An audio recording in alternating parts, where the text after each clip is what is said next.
one nation, under God, indivisible, with liberty and justice for all. Thank you. Roll call, please. Deb Polly, Here. Sarah Lanen, Lauren Pedersen, Here. Molly Maniak, Here. Rob Langheim, Corinne Hennon, Here. Jenny Kuski. Here. Thank you. Consideration of agenda. There's been no changes to the agenda, so I'll entertain a motion to approve the agenda as published. Motion to approve. Molly, is there a second? Second. Lauren seconds. Discussion. Hearing none. All those in favor say aye. Aye. Opposed, same sign. Motion carries. Thank you. Public comment. Does anybody wish to speak to anything, TNT, anything?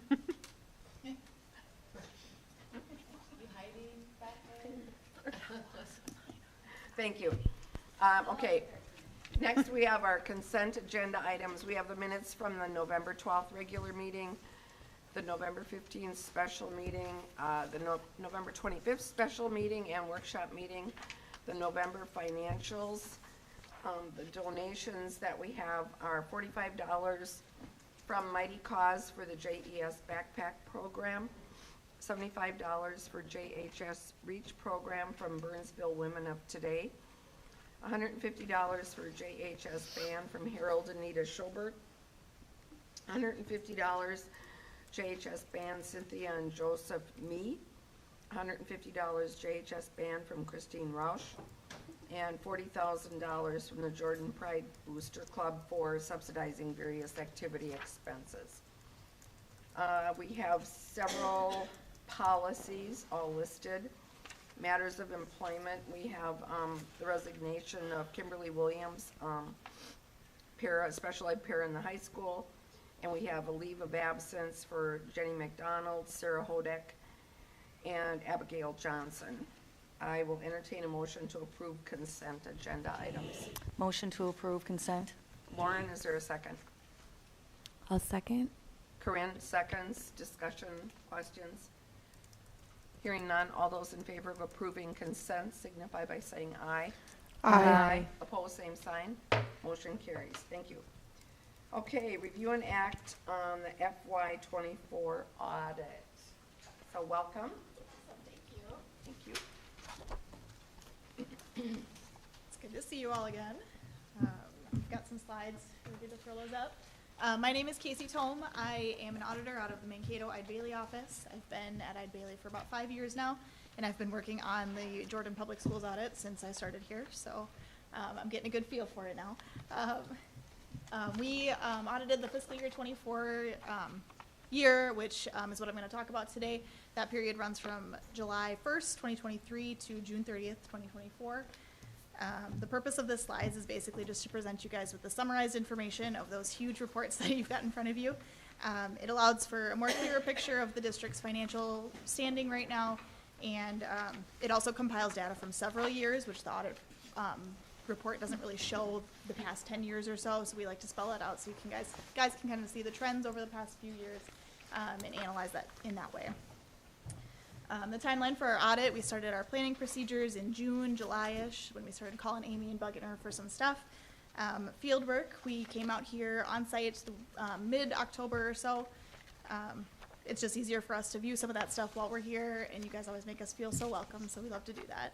And then we issued the report in November 2024, right before Thanksgiving this year. So we can go on to the next slide.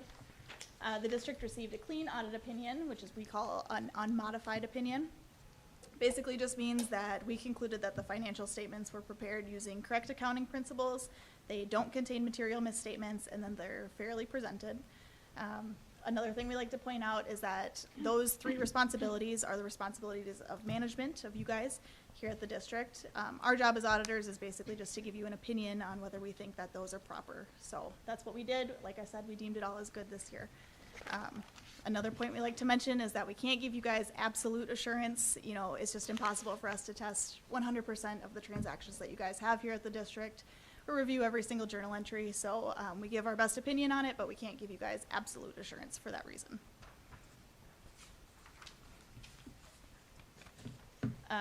The district expended about $1.7 million of federal funds this year. That's above that $750,000 threshold that we would need to cross to have a single audit. So because of that, we do some analysis on what our major programs were this year. We tested the Child Nutrition Cluster and the Education Stabilization Fund, which is those COVID-19 ESSER funds this year. Nothing concerning came from those. We test a lot of those transactions. Amy and her team pulls a lot of information for us, and it was all looking good to us. So we do expect those federal expenditures to go down a little bit next year, but we'll probably still have a single audit as we have in prior years before that COVID funding even started coming to the district. So yeah, we can move on to the next slide there. We'll talk about a couple audit findings that we have here. The first one at the top of the page you'll recognize from prior years. That's the preparation of financial statements finding.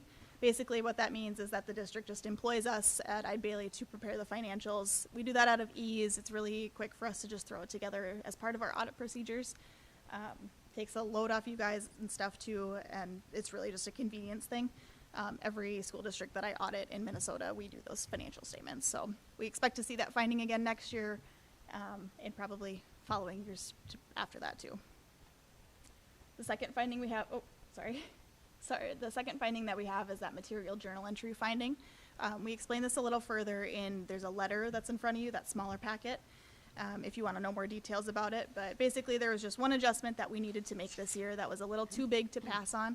We had Amy make that, but we have to call that an audit adjustment on our end. So because of that, we do have to issue a finding for it. Not a big deal. That sometimes that finding comes and goes. We have it some years and we don't have it many other years. Amy does a great job. I don't expect that one to continue. The last finding that we have is a Minnesota legal compliance finding. That one's for unclaimed property not reported to the state. So this one basically just stemmed from our review of the outstanding checklist. We noticed that there were several old outstanding checks on there that were still just sitting out there basically. Technically, Minnesota wants you to submit those to the state after a certain amount of time if they're pretty old and stuff. So because of that, we just issued a finding for it this year. It's really not a big deal. It's kind of a little slap on the wrist. We made Amy aware of it already, and I think she's already working on it for fiscal year 25. So I do not expect that one to continue at all. And then, yeah, just a reminder that you can receive a clean audit opinion and still have findings for these internal control deficiencies. None of these items affected our opinion in any way, don't affect the financials in any way, just stuff we want to point out to you. So let's get into the numbers part of it. First, we're going to start with cash and investments here. So this chart here, we're looking at the last 10 years of cash balances, but note that this does not include the debt service fund or the capital projects fund. We exclude those to basically just show you what the true cash balance is without any loan proceeds or proceeds that are for construction purposes only. Cash balances are most significantly affected by state aid payment structure, which is set by the legislature. The normal structure is about 90-10, so 90% of the state aid you're going to get during the school year, and then the last 10% you'll get after the school year is done. Just for your reference on that, there was about $2 million of receivables at the end of the year, at June 30th. You've received all of that so far, so we're good there. Then looking specifically at the general fund, we first start with a quick chart here of your ADM numbers over the past 10 years. This drives a lot of the state aid revenues, so we just like to point out any trends with this. As you can see, you guys are down a couple students from last year, but overall it's still sitting pretty steady. On this page, we're looking at the budget to actual for just the general fund. As part of our audit procedures, we look at these budget to actual variances on a way more detailed level. We talked to Amy about those, and she's always got, good explanations for everything like that. So nothing came to our attention that was anything concerning or anything that you guys need to fix going here on out. We just like to point these out to you guys as the board members. So overall revenues came in about $520,000 over budgeted amounts this year, so to the positive. Nothing, major came to our attention with this stuff. It's mostly due to conservative budgeting. You guys don't budget for those local revenues that are kind of hard to guess, donations and student activity revenues, stuff like that. The district also doesn't budget for the TRA para special funding revenue or the ALC targeted services revenue. So anything that we get there goes to the positive. On the expenditure side, you can see that negative 1.2 there just means that we spent about $310,000 more than what we budgeted for this year. A driver of this that we noted was just that the district purchased some equipment with some grant funds that you got that was just not, you didn't have that information available at the time that the budget was set. So, like I said, nothing concerning there. In the end, you guys ended up with a fund balance of about $4 million. It's that very bottom number there, and that's in the general fund. Mhm. What percentage is that to, unassigned? You're fine. It's coming. Yeah, we have a slide on that one. It's in the report, yeah. I know exactly what you're. This slide just has some points on why a positive fund balance is exactly what we want, so you guys are doing great in that aspect. So on that $4 million fund balance that we talked about, these are just some buckets that they're kind of split off into. These various restrictions are usually determined by the state. The state gives you guys the funds for these specific things, so we just kind of spell it out here so you can see exactly where that money is going. So non-spendable, up at the top, that very first line, that's represents amounts that literally just can't be spent. It's things like inventory and prepaid expenses. It's truly not, cash in a spendable format. The restrictions, like I said, are set by the state. Those are all spelled out there. And then your unassigned fund balance at the bottom, that's what we call your rainy day fund. It's kind of up to your discretion how you use that money. You can see while overall fund balance went down about $500,000 from last year, your unassigned did go up. So that is great news. And reminder, that was only for the general fund. I already talked about a couple of these buckets on the last slide, but you can refer back to this if you were curious for any further explanation on those. So this is just a good graph to show you how those restrictions have split out over the last 10 years, how they've grown and shrunk based on what the state requires.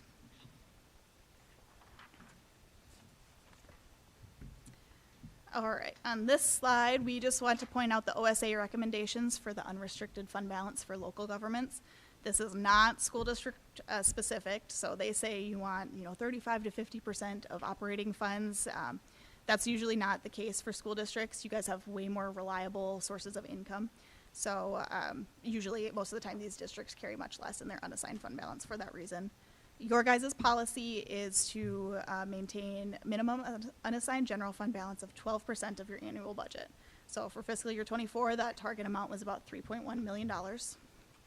And on the next slide, you can see where we stood up with that this year.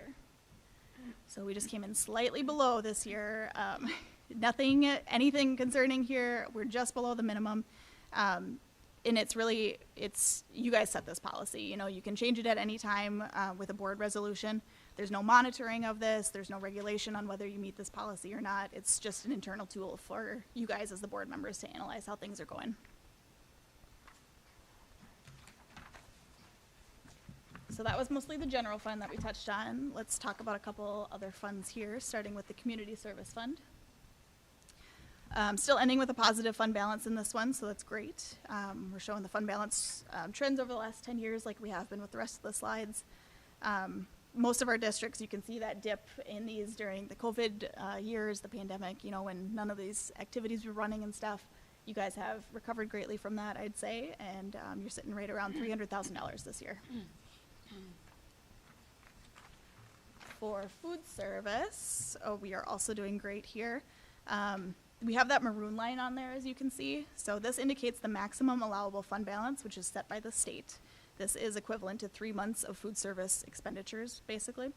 If you go above that fund balance limit, it's not really any repercussions against you guys. The state just wants you to have a plan in place of how you're going to spend down that excess fund balance. Can be things like new food service equipment, maybe you plan on hiring some new people, or your enrollment's going to go up, you need more food next year, stuff like that. Would be a good idea to start thinking about what you want to do with those excess funds, but like I said, they're not going to come reprimand you or take it back or anything like that. This is your debt service fund. Positive fund balance here just basically indicates that revenues are able to cover your debt payments. There was a big decrease last year because we had several of those bonds that were paid off or called, and then we're growing just a little bit this year as we start making payments on that new issuance this year. The Capital Projects Fund, this one is kind of fun to look at. You can tell exactly when you guys are doing some big projects to the school here. So a positive fund balance here indicates that revenues from the debt issuance that you guys issued in 2023 are enough to cover the expenditures for your building projects. The last informational slide that I have here is just going to give you a quick analysis of our expenditures by ADM in certain programs, and then it compares it to the state average. We've been pretty in line with the state over the years, so it's nothing that I need to really bring to your attention here. Yeah, that's really all I got for that one. In general, that's all I've got this year. It was a really great year. We did great getting us what we needed, and we always are so appreciative of your guys' help when we're here. So, what questions can I answer for you? So in light of, in light of all the mandates and everything that we're facing, is there anything that we as a board should be watching for or be aware of moving forward into the next No. budget cycle? As for upcoming items, I'm not aware of anything out of the ordinary. We don't have any new fancy GASB updates that are coming out that would affect financial reporting in any way. I don't, have anything that comes to mind that you guys need to be aware of at this time. I would say just that food service, that excess food service and stuff there. Discuss that, have a plan about it. Okay. Yeah. And I can note, our plan is that we are putting that into our building project. We're paying for a bunch of the equipment at JPS. Awesome. Because we're building new kitchen. Yep, that's great. Good.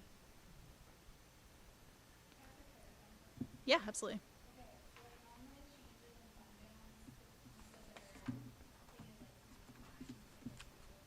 Yep. Mm-hmm.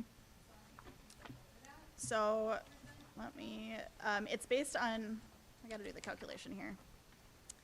It's based on a percentage of the expenditures that you guys do. So,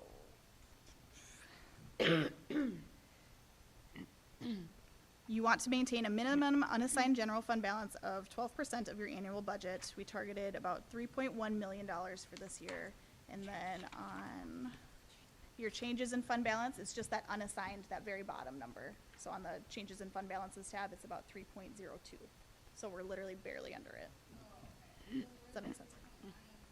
That's total, so that includes all your restrictions that are set by the state. Those are, they give you the money and they say this needs to go in this category, basically. So those, your rainy day fund is really what that 12% is wanting your threshold at. Yep. Mm-hmm.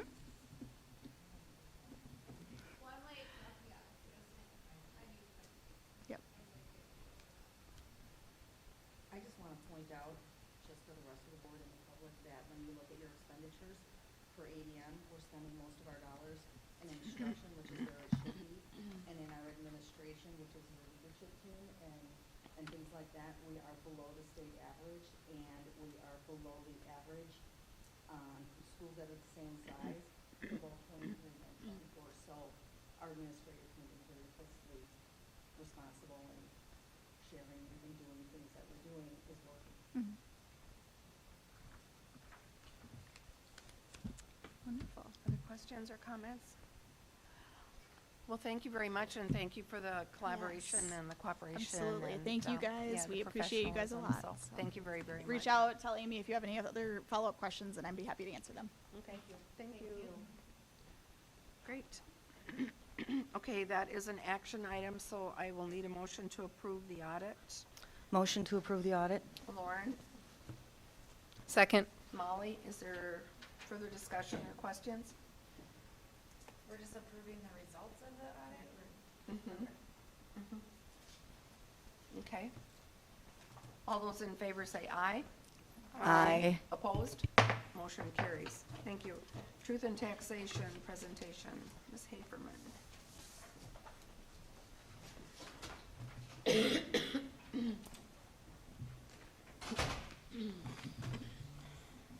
Okay. Okay. Take her away.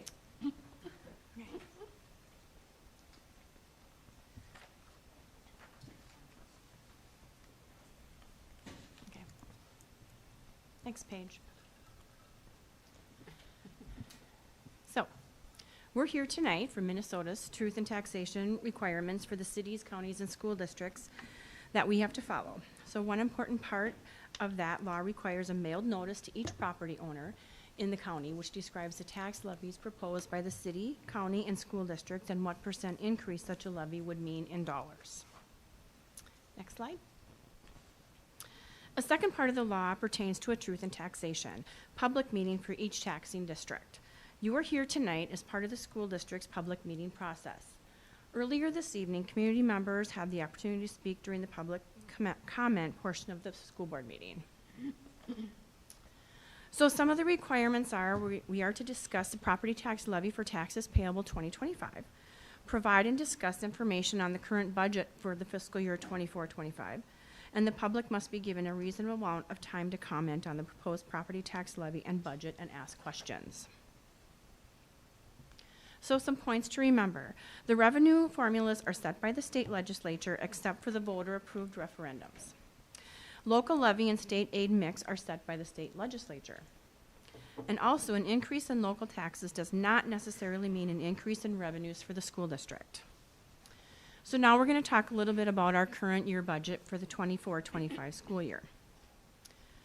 So school districts we use a fund accounting system. So there's the general fund, the food service fund, community service fund, debt service fund, building construction fund. So the funds with the asterisks, they are a tax levy component. So that would be the general fund, the community service fund, and the debt service fund. So for the general fund, Fund 1, the revenue is based on the student enrollment. The local referendum levy is part of the general fund. These dollars provide for classroom instruction, special education, extracurricular activities, pupil transportation, facilities operations and maintenance, capital expenditures and improvements, and long-term facilities maintenance. The next fund is the food service fund. This has everything to do with the school breakfast and lunch programs. The community service fund is Fund 4. The levy is based on adult population in the district. The early childhood levy is based on the number of children under 5 years of age. These dollars provide enrichment programs for any age level that are not part of the K-12 education program, early childhood family education, school readiness, and also adult basic education. The debt service fund is based on our annual debt retirement schedules for the district's outstanding bonded indebtedness. Annual levy is for the payment and principal of interest that our bonds are due. So for example, we had the 2014 middle school remodel and the addition of the CIRC. The district has since refunded those bonds with saving the taxpayer millions of dollars in interest. We also had the 2023 abatement bond project to redo the CIRC and high school parking lots. And recently we added the JES renovation and the high school security entrance abatement bonds as well.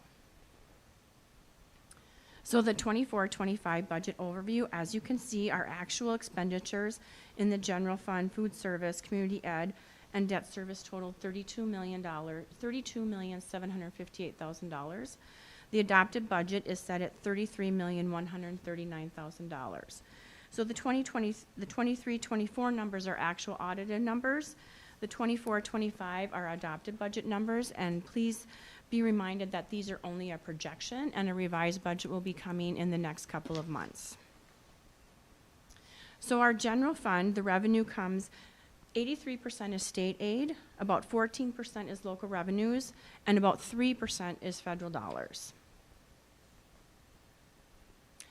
The 2024-25 expenditure budget. So our actual audited numbers for 23-24 were $32,620,000. The adopted expenditures are set to be $32,575,000. It's a decrease throughout all the funds. And also keep in mind, and again, that these are just projected numbers and a revised budget will be coming forward. How are general fund dollars spent? So as you can see, about 45.7% are spent in elementary and secondary instruction. 5 million or 21% is spent in special ed. 10.9% is spent on sites and buildings, and so forth to equal the 100%.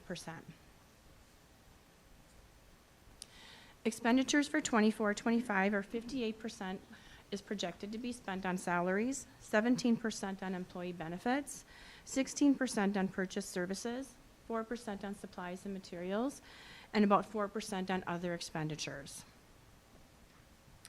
So our general fund balance, as seen in the audit, For our unassigned fund balance was $3,020,061. Our restricted fund balances were $754,691, and our non-spendable was at $138,590. So we are almost at the 12%. We're just a little bit lower. So now we're going to talk about the school district levy. So we're going to talk about the payable 25 levy, which is certified in 2024, collected in 2025, and recognized as revenue in 25-26. Authority for school levies. A school district tax levy must be either set by the state formula or voter approved. Factors impacting the tax change. Issues driven by legislative changes, such as changes in the sales ratio, changes in tax capacity rate structure, laws mandating code compliance, such as long-term facilities maintenance money. Issues determined by district voters are voter-approved building bond issues, voter-approved excess levy referendum. Local factors are inflationary pressure, abatements, property improvements not previously taxed, change in individual assessed market, or possible change in property classifications. So our current levy is set at $724 per pupil unit. This is the amount that every school district receives if no voter-approved operating levy is in place, and we do not have a voter operating referendum. So for our 24 versus payable 25 levy, so as you can see, the general fund, community service, and debt redemption fund for the actual 24 levy is $8,074,190. The proposed levy for 24 payable 25 is $8,158,060.63. It's difference of $83,870, or a slight increase of 1.04%. So this slide shows where the levy dollars are going. So like 1.378 million in 24 was just the local optional revenue. And as you can see, 195,000 was operating capital, 55,000 was achievement and integration, and so on. The payable in 2025 is 1.4 million will be local optional. 54,919 will be achievement and integration. 221 is operating capital, and so forth. That equates for a change in the general fund of about 3.69%. The next page shows the same, except it's changes in the community education fund, which is about an increase of 5.32%. And then the debt service at the bottom is a decrease of about 0.53%. So the total levy increases of about 1.04%. The majority of the homes in the Jordan School District had an increase in their property value of an estimated 3.5%. Because of the increase in property values, the referendum market value increased by an estimated 6.6%, and the net tax capacity decreased by an estimated 4.93%.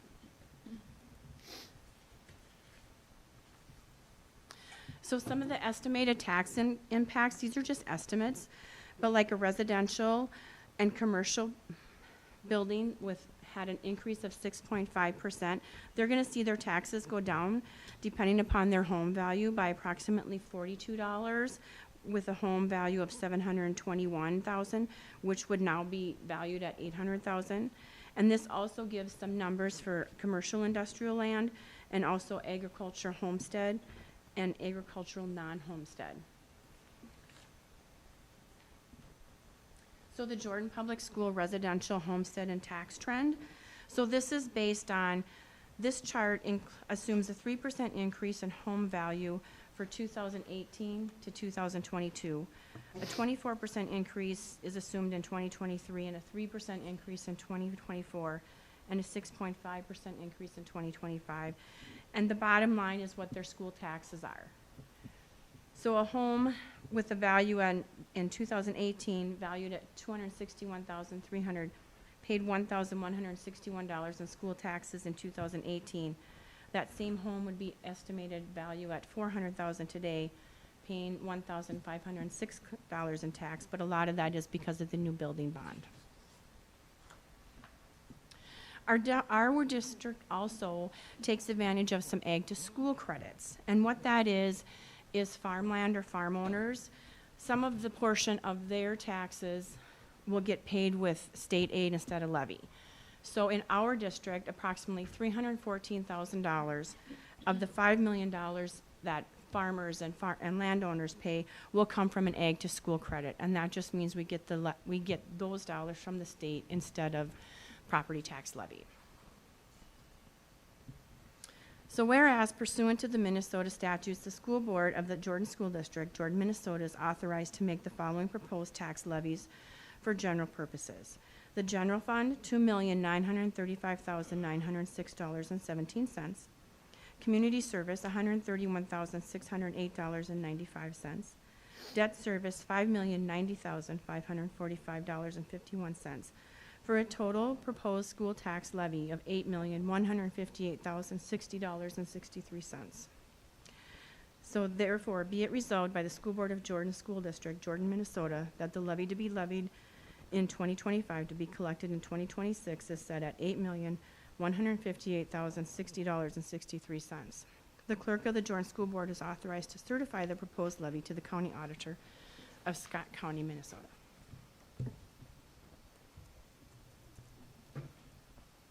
Okay. Good job, Amy. Thank you, Amy. And this is an action item. Let's see, how about if we let's do a motion in a second first, and then we can open it up for discussion. Motion to approve. Molly, is there a second? Second. Jenny, okay. Questions for Amy, comments?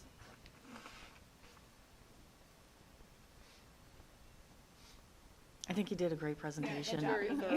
I If mean, you it think was of them at very a later thorough. date, you can always email.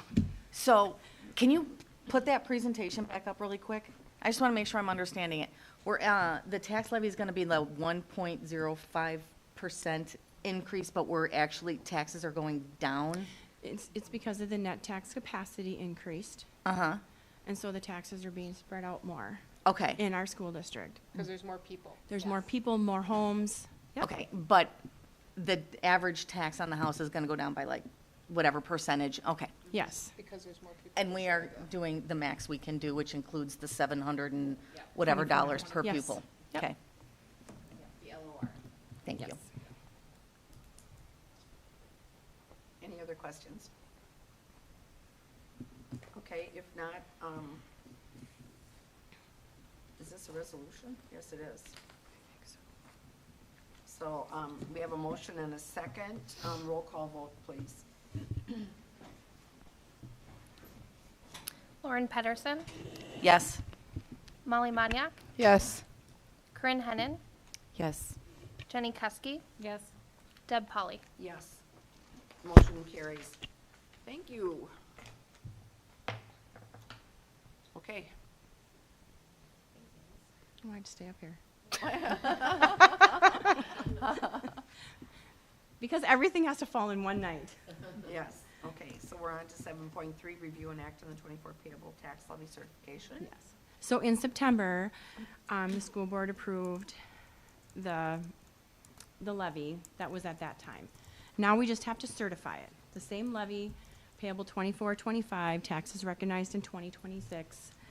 So it is my recommendation that the board officially approve to certify the levy amount of $8,158,060.63. And this is also the form that gets sent to the county auditor. That's in the board packet that Deb will have to sign. Okay, Jenny, yep. looking for a motion. Motion to approve. Molly, is there a second? I'll second. Corinne, discussion? Jenny. Questions? Jenny? Jenny, I'm sorry. Hearing none, all those in favor say aye. Aye. Opposed? Motion carries. Thank you. I Thank have a you quick very much. question. Does the clerk sign that, or do you? Okay. Yeah, I was confused. You said that, right? You said Yeah. Jenny, but then she said Deb. Yeah, she said Jenny, and then she said Deb. You have to sign it. You're the clerk. Yeah, don't we both, or no? No, just you. Oh, that got one. it. Just Jenny, no pressure. Better get it right. Grab my good writing pen today. 7.4, review and act on 2025-2026 calendar and modification to the 2024-2025 calendar. Superintendent Evenson. Right, Chair Polly, members of the board, I am here tonight to talk about the calendar. First, I want to thank our calendar committee who put in time. I know Board Member Kuski, Director Kuski was one of the members of the calendar committee, along with several staff and admin from all 3 building sites in the district office. So when we met, one of the things that's important is that we develop a calendar that is inclusive of multiple priorities. Some of those priorities meet state and contractual requirements, maintaining the flex workshop structure and front-loaded PD dates, prioritizing transition year and special dates for certain grade levels like grades 5 and 9, aligning the first day for all grade levels as much as possible after Labor Day, maintaining as many 5-day weeks to preserve the instructional blocks as often as possible, balancing the semesters, minimal early release dates, adequate PM conference options for families, and many more. So with that, I present to you the calendar that we will be looking for your approval for this evening. It's a little bit small right now to see it. It is very similar to what we have this year with a start after Labor Day and ending in May.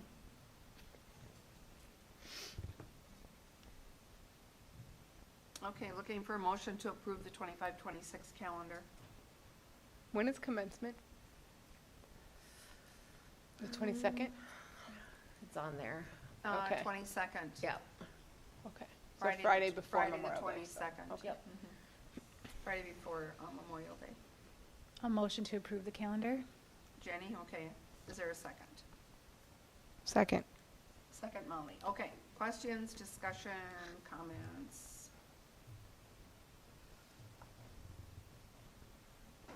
2 weeks off for Christmas.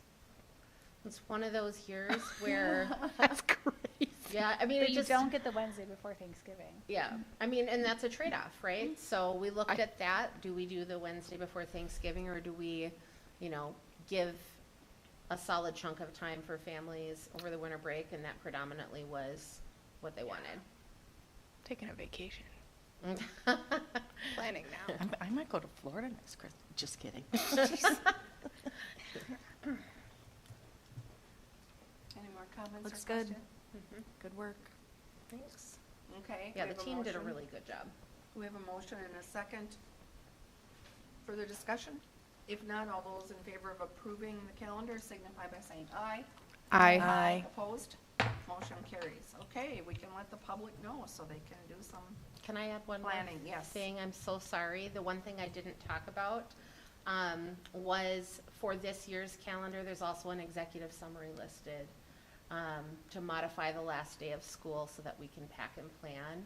So I was gonna do that as the next. Oh, it's a separate item. Got it. Okay. Yeah, sorry. My Oh, fault. Go ahead, continue. Okay, sorry about that. And so you can see the executive summary with the calendar adjustment request. So what we're looking to do is what we did this last year to help our staff and school site prepare for a lot of things. Number one, our elementary site will be off limits this summer, which means all summer programs will move to the middle school again. So we'll be moving all childcare, moving all of the special education programs, all the targeted service programs. So that's an awful lot to pack. Plus, we'll be packing up the other half of the building. So our early learning programs, our K-1 staff, our FIED, all of those areas, we're going to need to vacate those spaces. So what we're looking to do is make that last half day a non-student contact day. So the kids would just end with a full day the day before, exactly what we did this year. Okay, so looking for a motion to approve modifying our 24-25 calendar. Motion to approve? Lauren? Second. Jenny? Okay, questions, comments? Is it for all schools? Mhm. Okay. And the reason for that is, well, two buildings are very much impacted, of course, but really it's been an all-hands-on-deck scenario with staff helping and moving, and honestly, it was one of my proudest days ever in education, just seeing all of the teamwork, getting things moved across our campus. It was pretty phenomenal. Okay, we have a motion and a second. Any further questions or comments? Okay, hearing none, all those in favor of approving the modification, say aye. Aye. Opposed? Motion carries. Thank you. Okay, review and act on the 284 MOU. Superintendent Evenson. All right, Chair Polly, members of the board, I've been keeping you in the loop on this for the past couple of months. I've been working with our local 284 on this memorandum of understanding. Background on this is that we did have a request upon someone's retirement and a disagreement in terms of terms with, in relation to vacation payouts. And in doing that, we took a deep dive, looking all the way back to really the first contract with the first union, way back, many years. And taking a look at those employees we have that were employed prior to 2020, which was where that language change came in. As I've shared previously, while we weren't able to approve that specific request, what we did find was for a handful of our employees, longstanding employees, over the years, when they first started, back before Katie worked here, back before I did, like a long time ago, there was some inconsistencies with how they earned their vacation. And some of our employees were potentially shorted some time. And so we took a look at that very closely. The MOU in front of you reflects making those things right. We are not contractually obligated to do anything. My recommendation is to do so because it's the right thing to do for our longstanding employees. Some of the employees were talking about 17 hours, so a little over 2 days of vacation. You know, for a couple of them, it might be 5 days, but it's important, I think, in terms of trust and credibility in the relationships that we have with our employees to make it right. Okay, looking for a motion. Motion to approve. Molly? Second. Jenny? Okay, questions or comments for Superintendent Evenson? So it's clear now moving forward. Yeah, this language actually not only makes it right, but it provides clarity moving forward so that this will never come up again. So we're adding vacation time, right? They were shorted vacation. Okay, and so we're adding that back. Yep. We're not paying them out. Nope. Okay. Nope. It would be vacation days that they would have accrued that they are entitled to or were entitled to over the years that they did not get. But essentially you are paying them out if they use it. If they use it, Yeah. right. And did they not get it because of that part that's crossed out there? No. Okay. I can't tell you why they didn't get it. Okay. I really don't know. It was pretty inconsistent. On the other side of it, we had an employee who was given too much vacation. We're not taking that away. Like, they've been here 20 years. It's not their problem to solve, so. The only one is the employee that retired will get. They will not get what they initially requested because we're not obligated to do that. That's not within the terms of the contract. But they were also shorted vacation upon hiring. So we will make that piece right. Yep, that's what I mean. Yeah. So there will be. So there will be a Will be payout. some payout, yes. For that one who retired, yes. That seems fair. I mean, I agree. Absolutely. I yeah. think it's, and again, like, I think one of the strengths of our district, I've said this before, is that we value our employees and we have a trusting relationship both ways. I would hope that if there was something that I was entitled to, that I would be treated, you know, the same way. Like, I think it's the right thing to do. Okay, we have a motion and a second. Any other questions? so do they have to monitor their usage of it? Like, or is it just like all kept in? It's all defined by Skyward or their whatever? contract, just like a teacher contract Yeah. is. On Don't when say- they can use it and how they can use it, all of that, yeah. Okay, but like if it doesn't expire per se, like they just keep track of their, Well, no, we keep track of it. Yeah. Just like we do for all staff. And there are limits. I think you can only bank up to a year's worth. And that's not unique to us. yeah, okay. So there are parameters per contract. Does do the days carry over year to year if they're not To a used? certain extent, you can't carry over more than, I think it's a year's allocation, or 300 and, Amy, do you have that number? No? Typically Okay. So then if they It's don't fine. use it, they lose it, Yeah. right?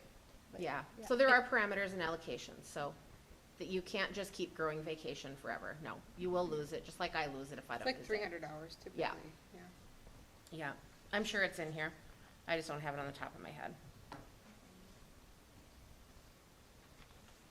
Okay, I'm just wondering how that impacts if we are allowing or adding that 60 hours or whatever that is.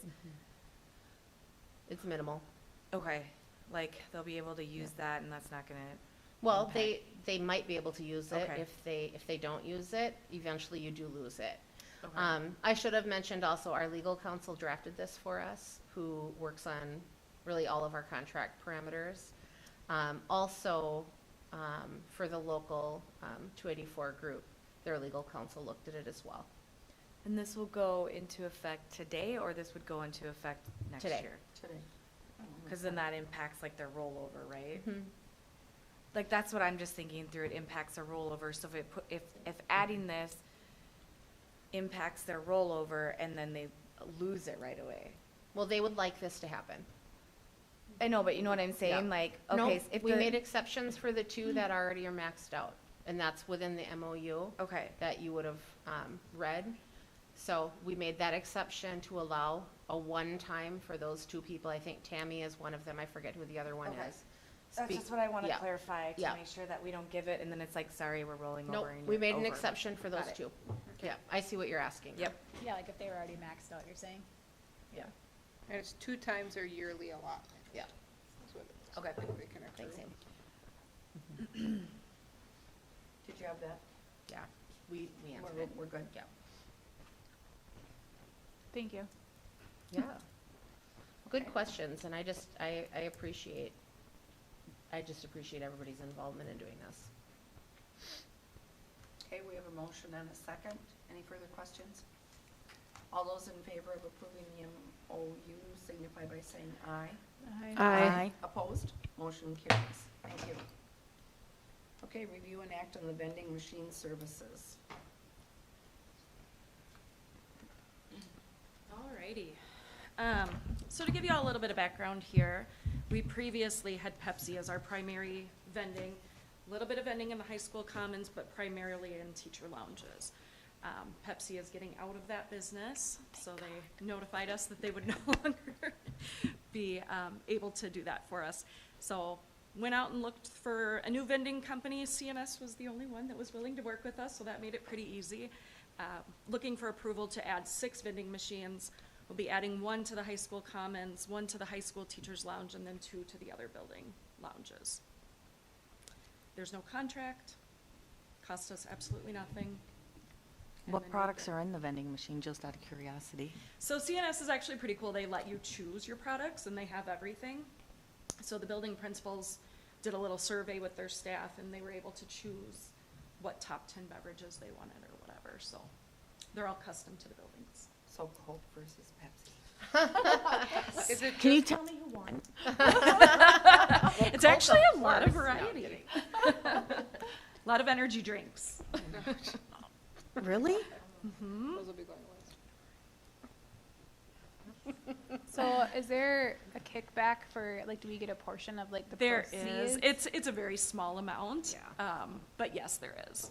Is it something that, like, we could have a program at school that could do instead of having an outside company? No, Okay. we do not want to take that on.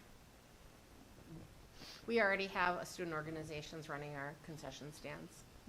So in concessions, does that mean we can now get Coke? No, it has nothing to do with our concession stand. Does it have anything to do with the vending machine just outside the concession stand? Mm-hmm. Okay. Yep. How do we get Coke in our concession stand? Talk to Ms. That is Warren. for a Talk to different Brett, conversation. Talk to who? We We do. Buy a Coke from the store. We do. Sid does. She wants to support the school. You gotta talk to Brian. Oh, Moran. goodness. Motion to approve. Second. Okay, we have a motion. Is there a second? Jeez. Big Lauren Second. Second, Lauren. Okay, now further. No, don't Thanks. leave, you're not done. Oh.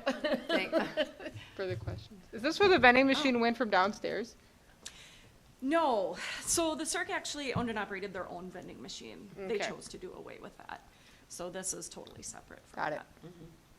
So they come out and they fill it and maintain it. They do and everything. all this stuff, Yeah. so. Yep. They'll just send us a little check every month or every other month and that's it. Yeah. Wait, so they're still doing that or they're not doing that? The Cirque is no longer having vending. Yeah, they're not doing it anymore. on their own. Correct. Okay. Okay, further questions? Thanks for your research on this. and for You're welcome. Handling. this Riveting is one- topic, I know. This is one job I didn't know that we as a board Yeah. had. Yeah, it's a Believe it or not, we pretty have policy. in-depth policy, yeah. That's great. About vending Awesome. machines. We have a motion and a second. All those in favor say aye. Aye. Opposed? Motion carries. Thanks, Kelly. Okay, on to superintendent's report. Okay, Chair Polly, members of the board. I have a couple of things I just want to highlight. You see my report as presented. I do want to note it is holiday concert season tonight, in fact. We have a concert happening, and I believe tomorrow night's the middle school. We have pre-K on Wednesday. We've got something on Thursday, I can't remember, elementary on Thursday. And next week, we've got the whole band group. I thought the concert was starting behind me a second ago. Christmas So, so I would encourage folks to check those out. Also, I wanted to just note the holiday bus tour is happening on the 17th again.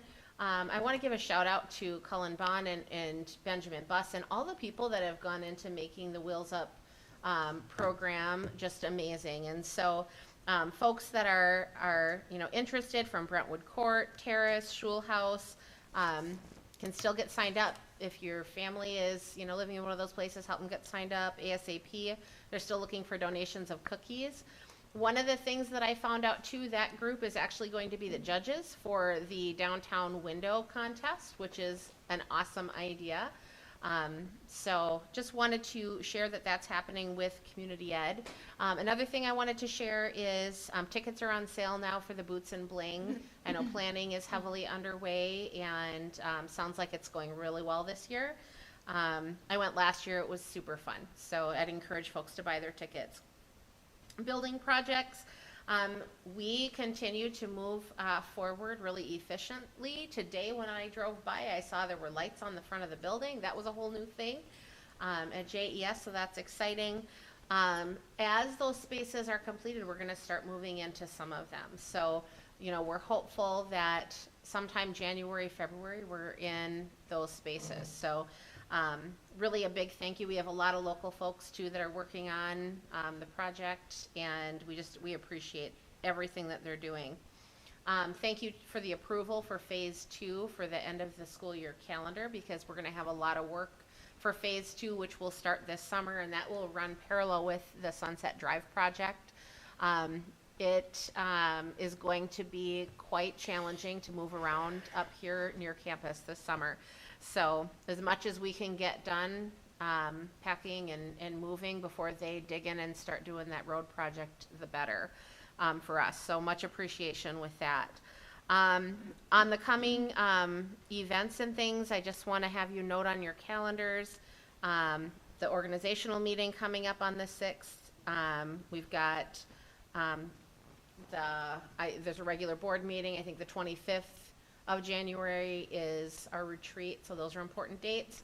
And then the last thing that I would note, I did get a letter that they were delighted, the MSBA group is delighted to inform us that Lauren has earned the President's Award for 24-25. And so she will be recognized and presented with certificate at the recognition luncheon at the MSBA conference. So congratulations, Lauren.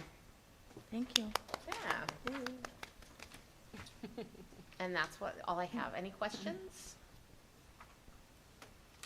You said the leadership conference was when, the 25th? Our leadership retreat is January 25th. The conference is the 15th, 16th, 17th, I believe. Okay, that's where I don't know why. Mhm. So, I'm going to an early bird session on that Wednesday. There's a few, I think, that are too. where's the board retreat going to be at? Is it at? We are working to secure the same place that we've used typically, Southwest Metro. Okay, We started communication today on that, actually. okay. Kelly, don't order so much food this year. Yeah. Yeah. That was Carolyn, and we did not order that much. They just give a lot of food. We're all was leaving like- with bins. I know, I was like, there's enough food for like a Malachi wedding was party really of like excited. 200 people. Well, you'd rather have more than that. Yes, Yes. yes, yes. But Malachi's not home next year, Yeah. so Yeah. there's pasta, yeah. Ship it to them. Yep. I hear Malachi, here's the food from lunch. Oh, Great. gosh. Any questions for superintendent? Okay, any questions on any of the other board reports from any of our administrative team? If not, we will move on to our committee reports. Budget finance, we got a good overview of that tonight. Calendar, Jenny, and Superintendent Evenson covered that Yeah. tonight. City school, we did not meet, we were supposed to meet tonight, but that did not happen. That will be rescheduled. Community ed rep, Lauren Corinne.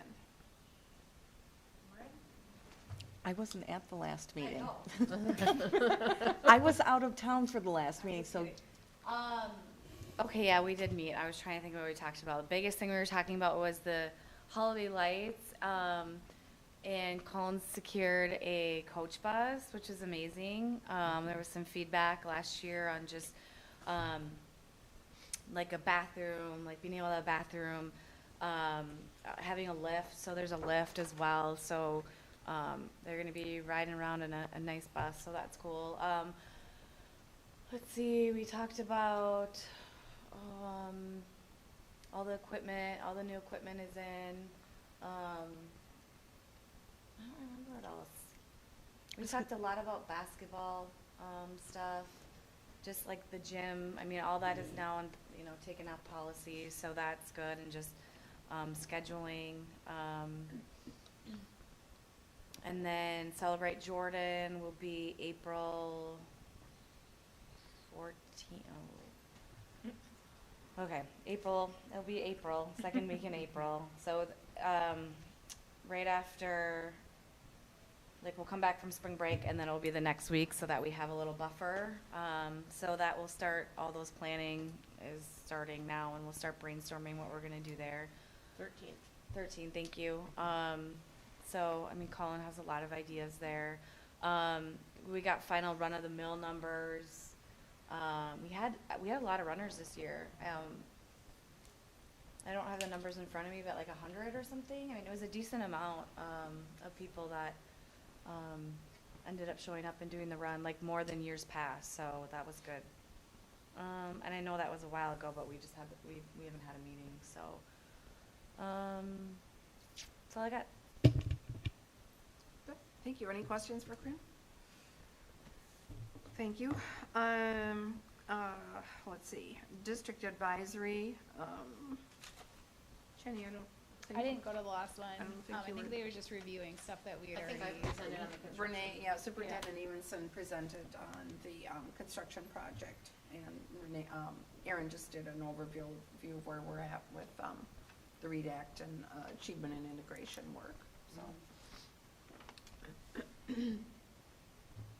Let's see, meet and confer did not meet, negotiations has not met. Superintendent Evenson and myself will be attending the early bird workshop on negotiations at the conference, because this will be a negotiation year. Policy, Corinne? Yeah, we went through all those today, right? Yep. Yep. mhm. You want to highlight any of them or talk about any of them? A lot of it was just we just had some different updates, like just legal updates across them. We updated the dress code policy just to be more clear in some of that language. Those were the two. I mean, a lot of it was just updating some legal, and just reviewing the 3-year policies. Great. So they're all in the board book, so hopefully you all read them. Okay, APAC. It's hard when you don't know what changed too. APAC, I was not able to make the last regular meeting, but I did attend the Samson dancers at the high school. The middle school kids came over and they gave a presentation. It was phenomenal. It was, they're very amazing. They're 2 brothers. And their dad actually is quite famous and starred in several movies and a whole bunch of stuff. And they had a really powerful message for our students. It was, through their native dance, it was a very moving event, so. Booster Club, We don't meet until the 3rd Wednesday of the month, so we haven't met yet. you didn't meet last month? I wasn't at last month's meeting. Sarah's not here, okay. Ed Foundation, Molly? I believe last month, the night of our meeting, they had their Yes. presentation, so I did not get to see that. And then a lot of talk about the gala and getting the tickets out there, so they are available now, so buy your tickets. And from what I hear is they have a whole bunch of new items for the silent auction that aren't being seen at other events. So very excited about that, and they have really good sponsorship this year as well. They're really excited about that. Can I add one thing? Sure. The fund and need items, they have been just amazing, the things that the gala did for our school last year. So little things like looking at the doors in the varsity gym at the high school, and then looking at the sides of the bleachers where they're closed off with the Jordan logo. Like I that's think kids are amazing. sad about that. I'm super We used to run under those I'm things sorry all the that time they're when we were sad, kids. but I'm super happy about it. Yeah. So it's been really great. That's great, good. Thank you. Okay, legislative. Lauren and I both attended the MSBU Delegate Assembly last Friday night and Saturday. You want to talk about it? MSBA is an amazing organization that supports the leadership of districts. I mean, seriously, they provide us with a lot of training that is very useful and very helpful. So with the delegate assembly, there were a total of 57 resolutions that were submitted from the 312 districts that we have within the state of Minnesota. Of those 57 resolutions, some of them, 28 of them were actually brought forward for us as the delegates to review. The remaining ones were kind of duplicates or already in legislation, things like that. We had 23 that were basically a reaffirmation of some submitted resolutions. We had 2 that were already in state statute, and we had 4 that were withdrawn after having some consultation with the MSBA. One good thing about the MSBA is, like, for example, as we're looking through resolutions, as a district, we don't know if something is already in statute. We don't have that level of detail because, again, we are governance, we are not management. So that's really the benefit, one of the major benefits for MSBA. And they do an amazing job on this delegate assembly. It's an awesome event. I love going. I learn a lot. And I'm thankful that we have this organization. With that said, we had a total of 28 resolutions, 23 passed, 4 failed, and 1 did not move forward with a lack of motion. We did submit a resolution that did fail, so next year we're going to go back at it with it because there was some lack of understanding when we were using the word limit. I don't think they understood what we meant by the word limit, and really it was, we weren't trying, they thought we were trying to take away a funding mechanism of, There was pushback from districts that already received the grants. So Yeah. that's basically why it failed. Yeah. So, Well, it also was, they didn't really understand that we were saying that we want that money to go back into the formula versus being, like, we still want grant opportunities, we just want less of them. So when they were looking at the word limited, they thought we were saying, we don't want to have that grant opportunity. We do want to have grant opportunities, we just want it to be less dollars towards grant and more dollars towards the formula. So I think when we go back, we'll go back with next year. Sure. Same thing, but give them a little bit more data as to how much money goes to grants, maybe identify the primary districts that continue to get those grants, because there are quite a few districts that don't have grant writers and things like that. So I still think it's a good resolution for us to submit. I just think we need to tweak it a little bit more. I don't know, did I miss anything else? Our keynote speaker on Friday Oh, night yeah. was, He's the professor at Hamlin Professor Uni. from he's a, Schultz? David Schultz. Thank you. Professor, he's the historian, the political analyst and professor from Hamlin University. And he did a phenomenal talk comparing the elections going back, the political parties and how they've changed over the years, going all the way back to the 60s and bringing it up to the current time.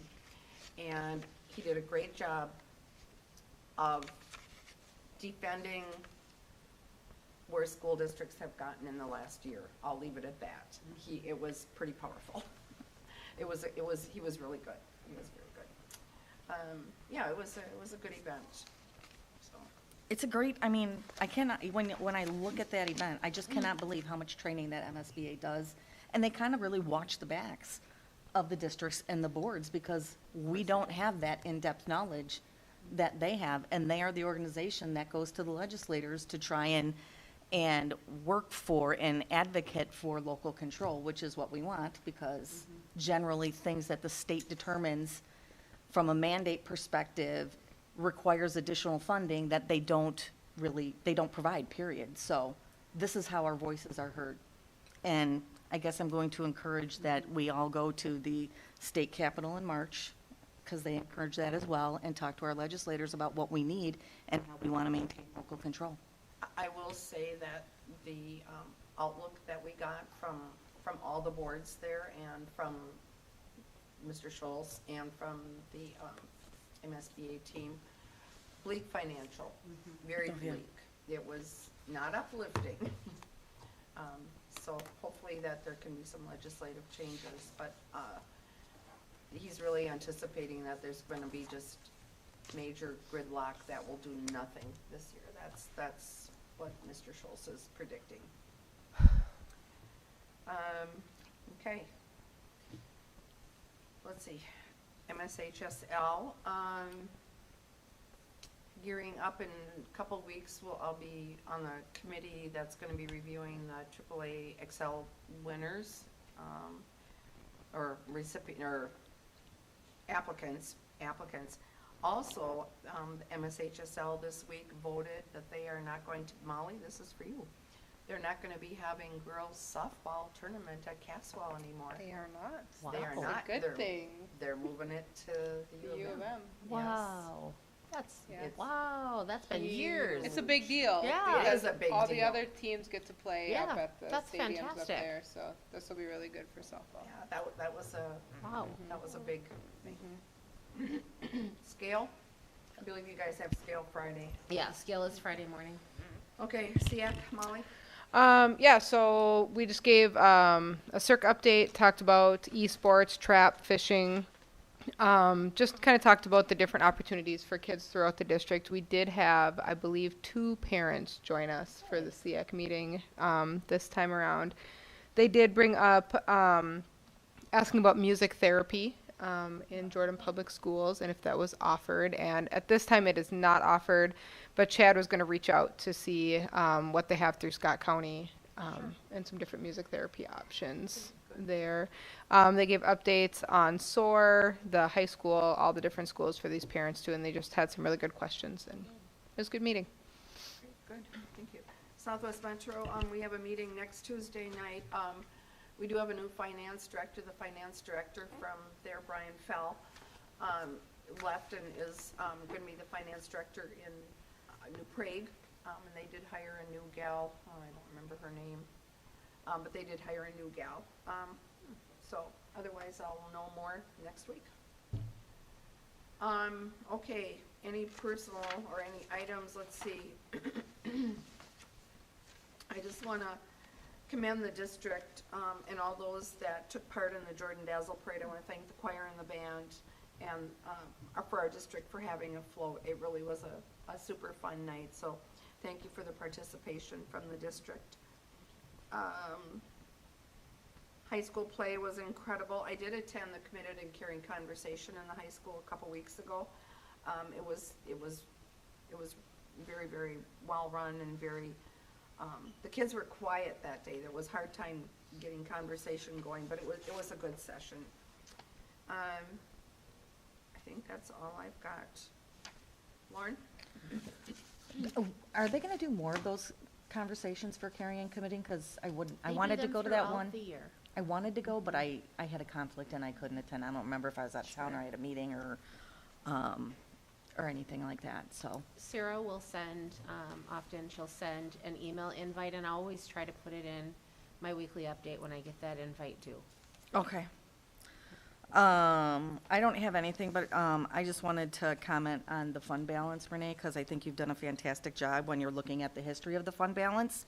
Because if you look back from 2015 to 2021, when did you get here? 2020, 2019, 2020? 2020. So it has been consistently increased over your tenure here, so I want to make sure to recognize that and really appreciate that you're trying to maintain our fund balance within our policy. Granted, this year we're going to drop a little, and I anticipate that we'll be dropping again just because of all the mandates that have been put forth by the state, but I just want to make sure I recognize that.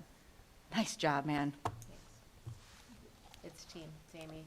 She is the most conservative spender, like, yeah, it's Amy. I mean, we're using our money wisely and efficiently, with sharing of duties, that the staff does. I mean, it's a collective effort, really, from Yeah. everybody, and then Amy being able to pull all those numbers together for us to Well, help with the audit. And I will say too, yeah, definitely Amy, we all tease her, but our staff works really, really hard, and we do run a very lean staff and budget, and that doesn't happen also without a toll too. Like, our staff, they put in a lot of time, and it's recognized. Like, I appreciate them so much when they take on extra. Mm-hmm. Molly? Yeah, looking forward to the choir concert, middle school tomorrow. Peyton has a solo, so she's very, very excited I love about it. this. The sports teams, it's been fun. Boys basketball has done great so far. Wrestling beat New Prague. It's a huge deal. So, Like that a lot. it's great. I haven't got to see the girls play yet for basketball, but it's fun to get back in the gym. I feel like we've been away from sports for a long time, and I don't know why it feels that way, but it's fun to be back. Everything else is going good. Ready for the kids to come home for Christmas, even though they were just home. I'm ready again. Corinne? Yeah, same. We have choir concerts, middle school, pre-K. The pre-K one I'm interested in how that's gonna go, but was able to get to a couple of basketball games. We're leaving for Florida in 2 weeks, so we'll have some time in the sun, hopefully. And then come back, and then it'll be just crazy. Jenny? What to say? I mean, we're just busy. We have Behind the Wheel. My husband's teaching that right now, and then concert Thursday. We did Jordan Dazzle on Saturday. It's just that time of year. Busy. I'm ready for snow, though.